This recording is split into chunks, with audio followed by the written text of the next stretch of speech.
xibaar yu wér te wóor ca tàng ba abonnez-vous pour ngeen di mën di jot suñuy vidéo. dal leen ak jàmm seen bi di Buzz 221HD kii di Bougane Gueye Dany di ak personnalité politique bu kenn dootu présenté ci réew mi di Sénégal moom ak Barthélémy Dias di beneen personnalité politique bu kenn dootu présenté ci réew mi di Sénégal ñoom ak mouvement bi ñu dippee rappel waaye tamit ñoom ak collectif bi ñu dippee les travailleurs licenciés de la RTS taxaw nañ temm ngir daal di xëpp suuf dialogue national bi nga xam ne moom la président Bassirou Diomaye Diakhar Faye daal di oote tey ci réewu Sénégal si daal di samp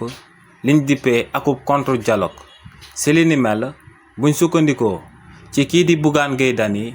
ne tey dina daal di organiser akub conférence de presse à partir de 10 heures te ne ci conférence de presse boobee dina daal di fàttali sénégalais yi 8 ponk yi nga xam ne moom la exiger woon ngir ñu daal di koy waxtaanee ci dialogue national bi te régime bu bees bi daal di ko koy bañal te ne ponk yooyee dañoo essentiel woon ci dialogue national bi nga xam ne moom lañ oote woon ci réew mi ci Sénégal